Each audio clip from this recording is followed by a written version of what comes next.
कहना चाहते हैं कि टीआरई 1 दे, टीआरई 2 दे, टीआरई 3, अब लास्ट आप बताइएगा कि टीआरई 4 देने के लिए कहिएगा। तो अब हम क्या करें, अब कहाँ जाएं? टीआरई 4 दें कि टीआरई 3 भी जो है एग्जाम होगा अभी कि नहीं होगा, क्या गारंटी है? बट जैसे ही निकल के आते पता चलता है कि पेपर लीक हो गया। कहाँ गई सरकार की वो बातें? तो यदि नहीं देंगे रिजल्ट तो हम लोग नो सप्लीमेंट्री नो वोट, यानी नोटा बटन दबाएंगे इलेक्शन में, आने वाले चुनाव में। जब तक रिजल्ट नहीं सप्लीमेंट्री का देते हैं हम लोग यही। नमस्कार, आप देख रहे हैं लाइव सीरीज, मैं हूँ आपके साथ रोहित। आपको बता दें कि देखिए टीआरई 2.0 को लेकर एक बार फिर से जो शिक्षा के अभ्यर्थी है वो देखिए शिक्षा मंत्री से मुलाकात करने पहुंचे। क्यों आप लोग शिक्षा मंत्री के पास आए? हम लोग सप्लीमेंट्री के लिए उनसे मिलना चाहते हैं, उनको आवेदन देना चाहते हैं कि यहाँ ताकि वो जो हमारे टीआरई 2 में अब सप्लीमेंट्री रिजल्ट नहीं दिए हैं और वादा किया गया था, नोटिफिकेशन दिया गया था, फिर भी वो नहीं दिए, तो उसी के लिए हम लोग मिलना चाहते हैं कि वो हमें सप्लीमेंट्री रिजल्ट। इतने दिनों तक आप लोग कहाँ थे? टीआरई 3 हुआ, पेपर भी रद्द हो गया, फिर अभी आप लोग आई है? नहीं, ऐसा नहीं है। हम लोग टीआरई 3 से पहले भी हम लोग प्रोटेस्ट किए थे, ठीक है। तो उसमें हम लोग को कहा गया कि टीआरई जो सप्लीमेंट्री रिजल्ट है उसको टीआरई 3 में हम लोग ट्रांसफ़र कर रहे हैं। तो सबसे पहली बात यही बात गलत है कि आप सप्लीमेंट्री को किसी एग्ज़ाम से कैसे तुलना कर सकते हैं। सप्लीमेंट्री मेरा लिया हुआ है जॉब है और फिर हमको टीआरई 3 देने के लिए उसको पढ़ना पड़ेगा, तो वो तो पहले ही गलत है। लेकिन फिर भी हम लोगों ने टीआरई 3 के लिए प्रिपरेशन किया कि चलो भाई ठीक है, जो सरकार की मर्जी उसे अनुसार कर लेते हैं। तो हम लोग उसकी भी तैयारी जी जान से किए, लेकिन उसके बाद जब एग्ज़ाम दे के निकलते हैं और एग्ज़ाम इतना अच्छा गया था कि अगर आता तो अगर सही से आता, बिना धांधली के आता तो हम लोग का रिजल्ट आता। बट जैसे ही निकल के आते पता चलता है कि पेपर लीक हो गया। कहाँ गई सरकार की वो बातें? तो इसीलिए अब हमको चाहिए कि भाई आप टीआरई 3 लीजिए, टीआरई 4 लीजिए, मुझे उससे मतलब नहीं है। मेरा जो हक है टीआरई 2.0 का सप्लीमेंट्री दे दीजिए बस। कहाँ तक इतने दिनों तक आप लोग कहाँ थे? आप लोगों ने लंबे समय से मांग भी किया, प्रोटेस्ट भी किया। बिल्कुल सर, बिल्कुल सर, मीडिया वाले आप लोग हम लोगों को देख रहे हैं कि कंटिन्यू हम लोग प्रयास कर रहे हैं, मेहनत भी कर रहे हैं। टीआरई 1 भी दिए हैं, टीआरई 2 भी दिए हैं, टीआरई 3 भी दिए हैं और टीआरई 1 तो आप लोग को पता ही होगा कि बीएड एलिजिबल नहीं थे हम लोग। तो ये सब चीज़ें अगर होती हैं तो ये गवर्नमेंट को पहले सेटिंग करके रखना चाहिए ना कि हाँ किसको एलिजिबल है, कौन एलिजिबल नहीं है। हमारा तो समय गया है ना सर, ठीक है। तो हम लोगों ने फिर से एकता लाकर हम लोग फिर से मेहनत करके हम लोगों ने 2.0 दिया। 2.0 में भी मेरा टाई ब्रेकर रहा, मुझे सप्लीमेंट्री नहीं मिला। अगर सप्लीमेंट्री आता सर तो सोच लीजिए कि हम लोगों को कितनी खुशी होती। तो हम लोग तो ठीक है सर, तो उसमें भी आप लोगों को पता हो कि हम लोग प्रोटेस्ट उसके बारे में किए थे। तो गवर्नमेंट की तरफ से और काफ़ी लोगों, पुलिस प्रशासन का भी हम लोग के ऊपर बहुत ज़्यादा मतलब उन लोगों ने ये किया और कहा कि मेहनत कीजिए।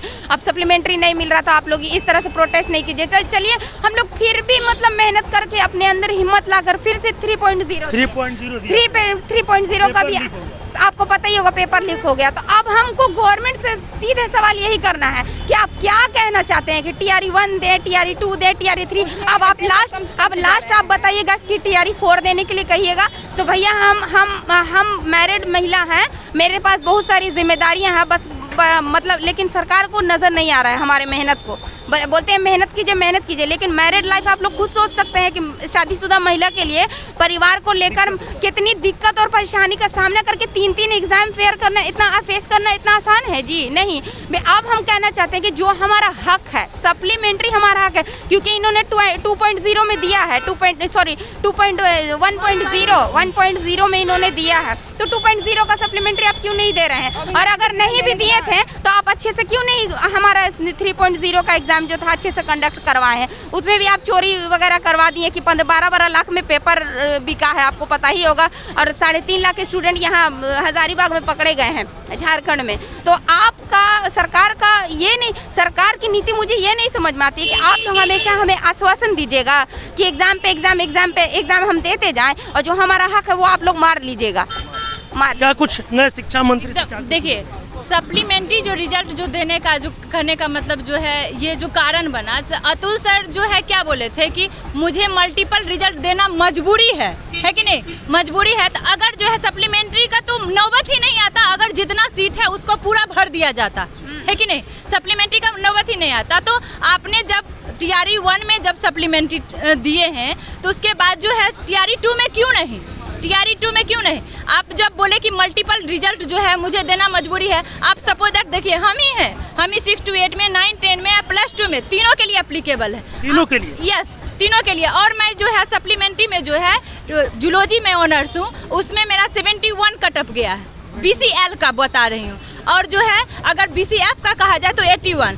आज तक कभी नहीं सुने होंगे कि मेल और फीमेल का दोनों का सेम कटअप गया होगा, है कि नहीं? और जो है जनरल से कम जो है BC का है ना, BC का जो 10 नंबर कम रहता है, यहाँ पर ओनली 4 मार्क्स कम है, ओनली। आप सोच सकते हैं कि कितना ज़्यादा कटअप गया है। फिर भी जो है सप्लीमेंट्री का नौबत इसलिए ना आया, अगर आप सारा सीट को फिलअप कर देते तो सप्लीमेंट्री का तो नौबत ही नहीं आता, है कि नहीं? तो आप जब बोले हैं कि मल्टीपल रिजल्ट मुझे देना है कि जिसको जिसमें जाना है उसको आसान होगा, है कि नहीं? तो उसमें आसान होगा तो आप सप्लीमेंट्री क्यों नहीं? क्या लगता है आप लोग की बातें सुनी जाएगी? एकदम क्यों नहीं सुने जाएगी? हम जो है इसी आशा पर जो है TRE 3 का एग्जाम दिए थे कि आपने बोला था कि यही वाला जो जितना सीट है उसमें हम इंक्लूड कर देंगे, है ना? इंक्लूड कर दिए हैं, तो इंक्लूड कर दिए हैं। तो जब हमने मेहनत करके, मेरा 6 to 8 में भी 85 मार्क्स आ रहा है, मेरा मैथ एंड साइंस है। आप सोचिए कितना अच्छा एग्जाम गया, उसके बाद सुनने को मिलता है कि पेपर रद्द हो गया। तो इसमें अभ्यर्थी का क्या गलती है? हमने क्या किया? तो आपकी गलती है। तो आप ना ये पूरा कंसल्ट करेंगे कि कैसे एग्जाम लेना चाहिए, क्या है। तो अब हम क्या करें, अब कहाँ जाएं? TRE 4 दें कि TRE 3 भी जो है एग्जाम होगा अभी कि नहीं होगा, क्या गारंटी है? कोई गारंटी नहीं। सबसे ज्यादा तो हम लोगों को घात इस क्वेश्चन का लगा है ना कि ये लोगों ने एक सेंटेंस बोला है हम लोगों को। क्या बोला गया? इन लोगों ने कहा है कि आप लोग सुयोग्य नहीं हैं, हम लोगों को सुयोग्य अभ्यर्थी चाहिए। तो ये बताइए जरा इनकी तरफ नजर कीजिएगा, मैं आपसे दरख्वास्त है कि ये मैथ्स के टीचर हैं और कितना भी आपका गया है 93 गया है ये, और ये 92 पे इनका कट ऑफ है। तो ये बताइए ये योग्य अभ्यर्थी नहीं है, मैथ्स के टीचर हैं, समझे? तो इनको ये बोल रहे हैं अयोग्य हैं। तो हम लोग कट ऑफ पर लाकर टाई ब्रेकर रहकर हम लोग अयोग्य हैं। और योग्य कौन थे? जो 12-12 लाख रुपए देकर ये जो हजारीबाग में पकड़े गए ना, ये वो लोग योग्य थे। हाँ, वो लोग योग्य थे। क्या कुछ कहिए, काफी लंबे समय के बाद आप लोग अब आई है, क्या लगता है बातें सुनी जाएगी? हाँ, सुनी जाएगी। क्या कि हम लोग TRE 1 से ही ये TRE 1 का एग्ज़ाम दिए, उसके बाद उसमें हम लोग को नहीं लिया गया कि अब रिजल्ट आप लोग को नहीं मिलेगा, DLED वालों को मिलेगा। क्या बोल रही है? मुझे यही बोलना है कि सप्लीमेंट्री रिजल्ट सर आपसे विनम्र विनती है, निवेदन है कि हम लोग का जो सुना जाए बात को। अगर नहीं तो आगे में तुरंत इलेक्शन है, हम लोग नोटा बटन दबाएंगे। नोटा बटन दबाएंगे? एकदम मतलब नोटा। इसलिए बहिष्कार क्यों नहीं करें जब हम लोग का मांग को सुना ही नहीं जा रहा है? ऐसा नहीं है कि जब TRE 1 में आपने सप्लीमेंट्री रिजल्ट दिया है तो TRE 2 में क्यों नहीं देना? तो नहीं देंगे तो हम लोग तो विरोध करेंगे ही ना। 14,000 हम लोग का जो हम लोग प्रतिनिधि चुनते हैं, क्यों?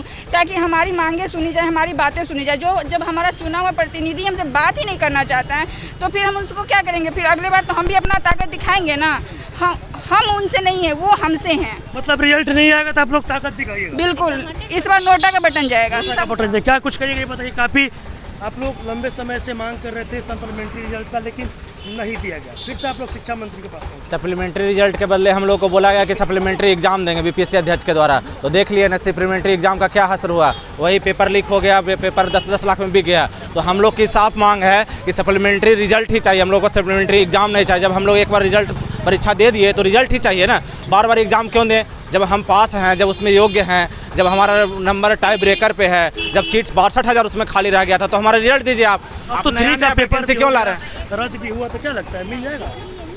मिले नहीं मिले, हम लोग यदि नहीं देंगे रिजल्ट तो हम लोग नो सप्लीमेंट्री नो वोट, यानी नोटा बटन दबाएंगे इलेक्शन में, आने वाले चुनाव में। जब तक रिजल्ट नहीं सप्लीमेंट्री का देते हैं, हम लोग यही हम लोग ठान लिए हैं कि रिजल्ट नहीं जारी करते हैं सप्लीमेंट्री का तो हम लोग नोटा बटन दबाएंगे और बाइकआउट करेंगे इन लोगों का। बाइकआउट कीजिएगा? हाँ।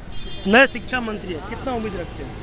उम्मीद तो है हमारी, हम लोगों ने मिलने के लिए भी आए हैं सारे महिला अभ्यर्थी, लेकिन लग नहीं रहा है कि उन लोग कुछ सुनने वाले हैं। फिर भी हम लोग का कोशिश जारी है और हम लोग यही कहेंगे कि उन लोगों को कि हम लोग योग्य अभ्यर्थी हैं। आप लोग एक बार हम लोग का एग्ज़ाम लेके चेक कर चुके हैं, हम लोग 120 में 92 लाए हुए लोग हैं। तो आप सुयोग्य क्या खोज रहे हैं? आप वही 10 लाख 12 लाख जो दे रहे हैं वो सुयोग्य हो गए क्या?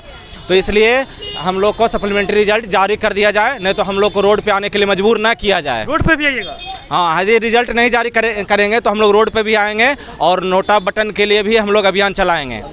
चलिए, आप देख सकते हैं किस तरीके से आपको बता दें कि TRE 2.0 में लगातार सप्लीमेंट्री रिजल्ट का मांग उठ रहा था और ऐसे में देखिए TRE 3.0 भी हो गया, पेपर भी लीक हुआ, एग्ज़ाम भी रद्द कर दिया गया। लेकिन देखिए एक बार फिर से जो शिक्षा का अभ्यर्थी है वो कहीं ना कहीं 2.0 में सप्लीमेंट्री रिजल्ट की मांग को लेकर शिक्षा मंत्री से मुलाकात करने पहुंचे और इनका साफ साफ कहना है कि हम लोगों को मजबूर मत किया जाए। अगर सप्लीमेंट्री रिजल्ट नहीं दिया जाएगा तो हम लोग आने वाले चुनाव में नोटा बटन दबाएंगे, यानी कि किसी भी पार्टी के किसी भी नेता को वोट नहीं करेंगे। और साथ ही साथ इन लोग का ये भी कहना है कि हम लोग को मजबूर किया जा रहा है रोड पर उतरने के लिए। अगर रिजल्ट नहीं जारी किया जाएगा तो हम लोग सड़क पर भी उतरेंगे। बस इसी तरह की तमाम खबरों के साथ मेरे साथ जुड़े रहे। धन्यवाद।